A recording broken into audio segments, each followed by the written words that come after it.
Good morning, praise Lord. Welcome to this video. கடவுளே பெண்களுக்கு இரண்டாவது ஸ்தானம்தான் கொடுக்குறாரு. ஏதாவது மதிப்பு போட சொன்னால் ஆண்களை 50 சேக்கல் வெள்ளி அப்படின்றாரு, பெண்கள் 30 சேக்கல் வெள்ளி தான் அப்படின்னு வேதாமத்தில் அப்படி இருக்கு. நிறைய தடவை இதை யோசிப்பேன். பவுல் கூட அதுமாரி சொல்கிறாரு, எத்தனை முறை கற்றாலும் ஒருபோதும் புத்தி அடையாத பெண் பிள்ளைகள் அப்படி இருக்கு. இன்றைக்கும் ஒரு வசனம் வாசித்துட்டு இருந்தேன் பாருங்கள். அதில் எசேக்கியேல் 23 பார்த்திங்கன்னா கூட கர்த்தராகிய ஆண்டவர் சொல்லுகிறது என்னவென்றால், நான் அவர்களுக்கு விரோதமாக ஒரு கூட்டத்தை வர பண்ணி அவர்களை அலைச்சலுக்கும் கொள்ளைக்கும் ஒப்பு கொடுப்பேன். இவ்விதமாக எல்லா ஸ்திரீகளும் புத்தி அடைந்து அப்படின்ட்டு இருக்கேன். ஸோ அப்போ ஸ்திரீகள்னால் புத்தி இல்லாதவங்களா அப்படின்ட்டு நான் ரொம்ப வருத்தப்படுவேன். நம்ம 1000 பேருக்குள்ளே ஒரு புருஷனை கண்டேன், ஆனால் ஒரு ஸ்திரீயை நான் காணவில்லை அப்படி கூட வசனம் இருக்கு. இந்த மாதிரி நம்ம விடக்கூடாது. நம்ம கர்த்தருடைய கரத்தில் நல்ல பேர் வாங்கணும் அப்படி சொல்லிட்டு நான் ஒரு தீர்மானத்தோடு இருந்தேன். ஸோ அதில் பார்த்திங்கன்னா சாத்தானுக்கு இடம் கொடுக்கவே கூடாது.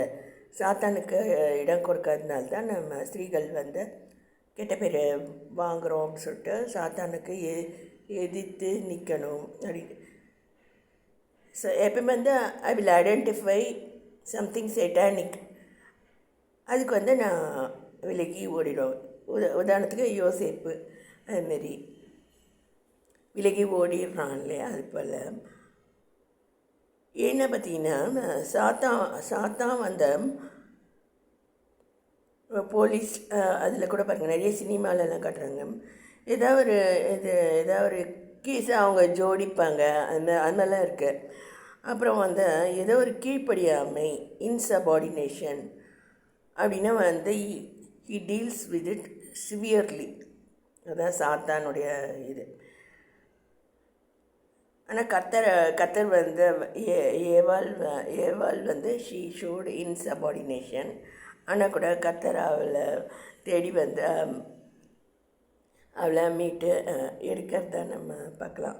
ஸோ கர்த்தருடைய இரக்கங்கள் வேறு, சாத்தானுடைய டீலிங்ஸ் சிவியராக இருக்குது.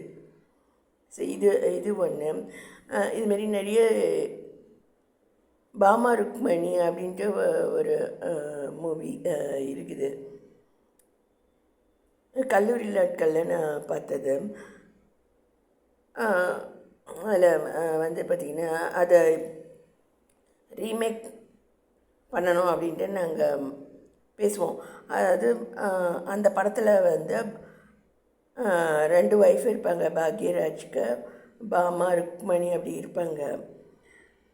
ஆனால் பாமாவும் ருக்மணியும் சண்டை போடுவாங்க ஒருத்தரோட ஒருத்தர்.